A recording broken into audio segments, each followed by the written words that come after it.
Here in this high mountain retreat, I now spend much of my time. I've done many things in this lifetime. I've traveled the world, had many adventures, many teachers, many lovers, and many friends. I cherish them all and am thankful. But now is my time for silent reflection. I have explored the outer world and now gaze toward the universe within me.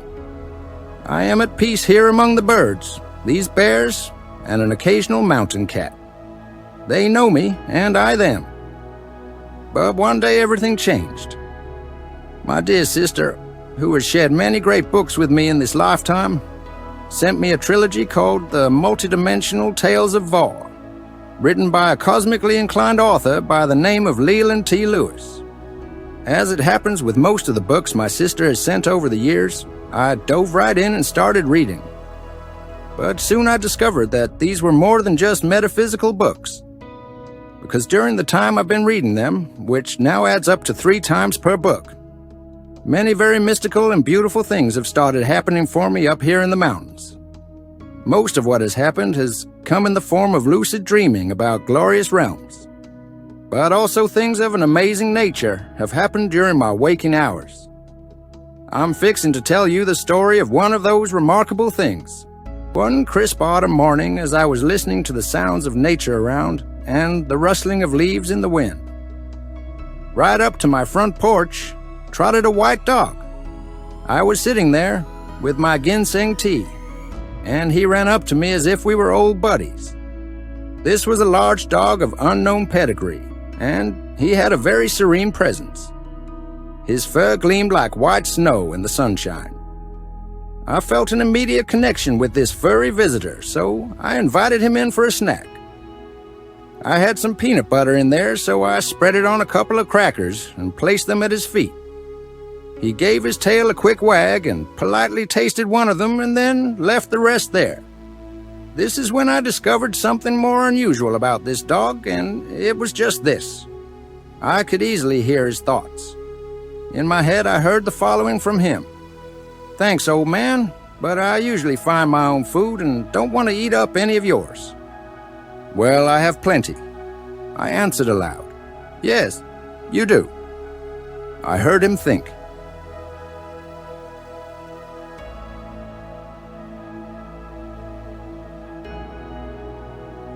So, this turned out to be the first day of a long friendship. I wonder what this fella's name is. I had thought to myself, and I heard his answer in my mind. "I am called Luna," he replied silently.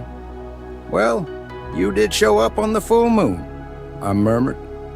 "So I guess that does make some sense." At that point, I was still getting used to the strange and unusual things that were happening up here on the mountain ever since I'd started reading those multidimensional books by Leland Lewis that were sent by my sister. It definitely was a turning point for me. Each day, Luna and I would embark on long walks through the forested mountains. We explored hidden trails. We marveled together at the beauty of the changing seasons, and we shared many silent conversations that deepened our bond. Luna's presence brought a new dimension to my spiritual journey. I felt a profound sense of gratitude for this unexpected companionship. It's not that I felt lonely up here, as you might think. But that being said, a good friend is always a blessing, and there was none better than this mysterious white telepathic dog. One day, as Luna and I wandered off through the forest, we headed toward the mountains that rose up back behind my cabin. This was not our usual path, because it included a climb up along the creek, which was a bit more arduous and less leisurely. For me, a nice long casual stroll was just right, whereas climbing through the mountains was more characteristic of my inclination 40 years ago. But Luna seemed to be leading the way on this day and had some sense of purpose about him. He was definitely headed somewhere. He would trot ahead up the way and then stop and watch me as I followed along. And he seemed excited about something. It wasn't as if I'd never been up this way, but because of the climb, it had certainly been a while. Luna next led the way towards a hidden waterfall. Even though I'd been up this path before, I had no recollection of this beautiful downpour. The sound of the cascading water grew louder as we approached, and I felt a sense of anticipation building within me, about I knew not what. As we reached the waterfall, my sense of excitement and anticipation reached a peak as a radiant figure emerged from the mists. It was a being of light that was formed out of a rainbow that surrounded this waterfall. And there before me, quite tangible and bright, stood the goddess Quan, her presence exuding divine compassion and divine grace. Luna, my dear familiar, you have done well. You have brought this gentle soul to me, as was destined. Elias, dear one, this world is on the brink of a great transformation. Humanity is entering the age of the divine feminine. It is a time of awakening and balance for all. The energies of compassion, nurturing, and intuition are rising, guiding humanity towards a more harmonious, unified, and enlightened existence. The time of the male-dominant perspective is passing, and feminine power ascends. Soon there will be a new balance between the male and female aspects of this third-dimensional realm, so that neither outbalances the other. This higher balance will usher in an era of peace and freedom on Earth, unlike anything this planet has seen for 100,000 years. You, Elias, have a role to play in this unfolding transformation that is already underway. Your wisdom and the great light of your spiritual practice will inspire others to seek their own paths of enlightenment. So, trust in the guidance you will continually receive from me along the way, and know that you are never alone. Your time of sanctuary is coming to a close. Both Luna and I are now with you, and the entire universe is your road ahead. I just stood there in awe.